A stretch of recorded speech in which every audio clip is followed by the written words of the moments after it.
श्री स्वामी समर्थ. नमस्कार. मी नंदिनी माझ्या यूट्यूब चॅनलवर तुमचं खूप मनापासून स्वागत करत आहे. तुमच्या मनातील सर्व चांगल्या इच्छा स्वामी महाराज पूर्ण करो ही स्वामींच्या चरणी प्रार्थना करते आणि आजच्या नवीन व्हिडिओला सुरुवात करते. तर उद्या वार आहे बुधवार, दिनांक आहे 11 डिसेंबर 2024. तर या दिवशी आलेली आहे मोक्षदा एकादशी. तर पहा, आपल्या हिंदू धर्मात एकादशी तिथीला विशेष महत्त्व आहे. एकादशी ही जगाचे पालनहार श्री हरी विष्णूंना समर्पित आहे. पंचांगानुसार प्रत्येक महिन्यामध्ये 2 वेळा एकादशी तिथी येते आणि प्रत्येक एकादशीचे वेगवेगळ्या नावाने ओळखल्या जातात आणि त्यानुसार त्यांचे महत्त्व देखील सांगितले जाते. मार्गशीर्ष शुक्ल पक्षातील एकादशी ही मोक्ष एकादशी म्हणून ओळखली जाते.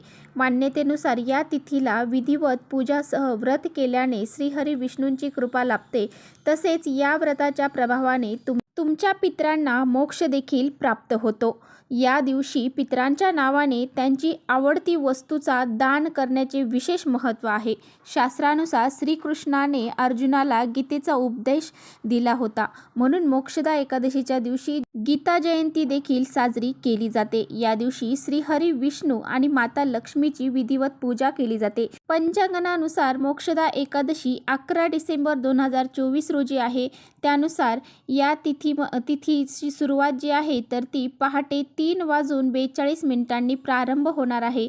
तसेच 12 डिसेंबर रोजी मध्यरात्री 1:09 याची समाप्ती होणार आहे. हिंदू धर्मात उदय तिथीनुसार ही एकादशी तिथी 11 डिसेंबरला साजरी करण्यात येणार आहे. पहा, आपल्याला भगवान श्री हरी विष्णूंची आपल्या पितरांची या दिवशी पूजा अर्चा करायचीच आहे. त्याचबरोबर आपल्याला काही प्रभावी उपाय देखील करायचे आहेत. तर आजच्या व्हिडिओमध्ये मी तुम्हाला अतिशय प्रभावशाली उपाय सांगणार आहे. तर आपल्याला उद्या सकाळीच घरामध्ये या झाडाचं एक पान घेऊन यायचं आहे. हे पान जर आपण सकाळीच आपल्या घरामध्ये घेऊन आला तर तुमचा कितीही मोठा शत्रू असू द्या ते तुमच्या पुढे लोटांगण घालेल. म्हणजेच तुमचे जे शत्रू आहेत ते सुद्धा तुम्हाला त्रास देणार नाही. त्यांचा त्रास तुम्हाला कधीही होणार नाही. त्याचबरोबर तुमची कितीही कठीण इच्छा असू द्या ती पूर्ण झाल्याशिवाय राहणार नाही. 7 पिढ्यांचं दारिद्र्य नष्ट होईल, गरिबी संपेल, असा हा अत्यंत प्रभावशाली उपाय आहे. हा उपाय कसा करायचा आहे याबद्दलची संपूर्ण माहिती आजच्या व्हिडिओमध्ये आपण जाणून घेणार आहोत. त्यामुळे तुम्ही कुठे व्हिडिओ स्किप न करता शेवटपर्यंत नक्की बघा, जेणेकरून तुमच्यापर्यंत योग्य ती माहिती पोहोचेल. आपल्या चॅनलवर नवीन असाल तर चॅनलला सबस्क्राईब करा आणि असेच नवनवीन व्हिडिओ पाहण्यासाठी बेल आयकॉनलाही प्रेस करा. म्हणजे मी जेव्हा कधी नवीन व्हिडिओ अपलोड करेन त्याचं नोटिफिकेशन सर्वात अगोदर तुम्हाला भेटेल आणि तुम्ही एकही व्हिडिओ मिस करणार नाही. त्याचबरोबर कमेंट्समध्ये ओम नमो भगवते वासुदेवाय नमः हे लिहायला देखील विसरू नका. व्हिडिओ आवडला, माहितीपूर्ण वाटला तर आपल्या मित्रपरिवारांसोबत शेअर देखील नक्की करा. तर पहा, आपल्या मनामध्ये एखादी भरपूर दिवसापासून इच्छा आहे आणि खूप कष्ट मेहनत करत आहोत, परंतु ती इच्छा पूर्ण होत नाही. माझ्यापासून तर तुमच्यापर्यंत सर्वांच्या मनामध्ये काही ना काही इच्छा ह्या असतातच आणि ह्या इच्छा पूर्ण करण्यासाठी आपल्याला काही उपाय हे करावे लागतात. कारण आपण कष्ट तर करायचेच आहेत, कष्टाबरोबर काही प्रभावी उपाय जर केले तर त्या कष्टाला नशिबाची साथ मिळते.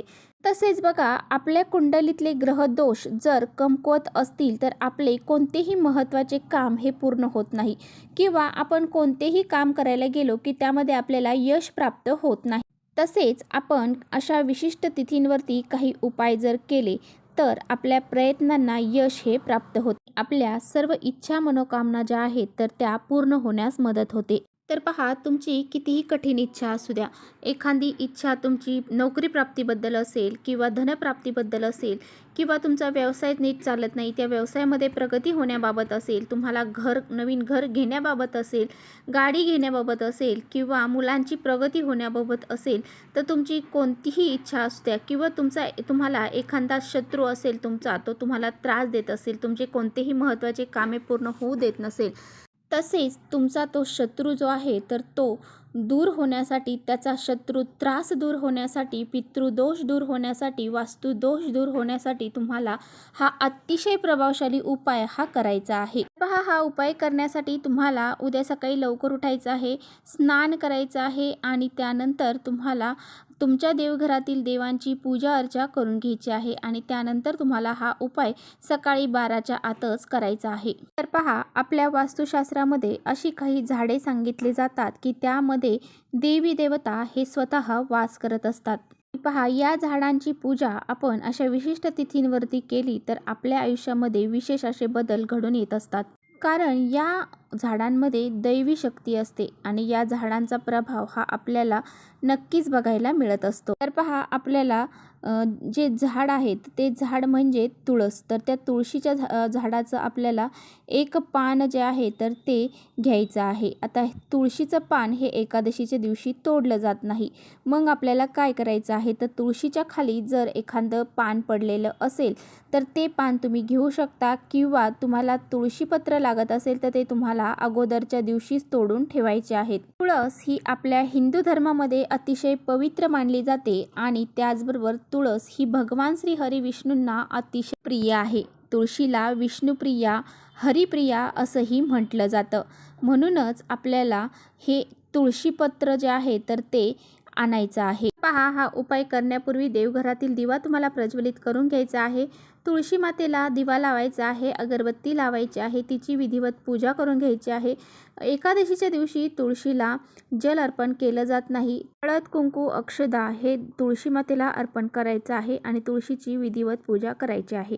यानंतर त्या तुळशीचं तुम्हाला एक पान हे अगोदरच्या दिवशीच तोडून ठेवायचं आहे. एक पान घ्यायचं आहे, ते स्वच्छ पाण्याने धुवून काढायचं आहे, पुसून काढायचं आहे आणि ते पान घेतल्यानंतर हळद, कुंकू आणि थोडंसं पाणी घेऊन ते मिक्स करून तुम्हाला हळद कुंकवाच्या साहाय्याने त्या तुळशीच्या पानावरती तुमची जी काही इच्छा असेल तर ती तुम्हाला त्या एका काडीच्या साहाय्याने त्या तुळशी पानावरती लिहायची आहे. लिहिताना तुम्हाला अगदी शॉर्टकटमध्ये लिहायचे आहे. आता तुम्हाला नोकरी प्राप्तीसाठी तुम्ही इच्छा लिहित असाल तर फक्त नोकरी प्राप्ती असंच लिहायचं आहे. धनप्राप्ती, त्याचबरोबर तुम्हाला मुलांच्या प्रगतीबद्दल असेल तर मुलांची प्रगती. तर अशा पद्धतीने शॉर्टकटमध्ये तुम्हाला तुमची इच्छा त्या पानावरती लिहायची आहे. आता काय करायचं आहे, एक आपल्याला प्लेट घ्यायची आहे. त्या प्लेटमध्ये तुम्हाला त्याच कुंकवाच्या साहाय्याने एक स्वास्तिक काढायचं आहे.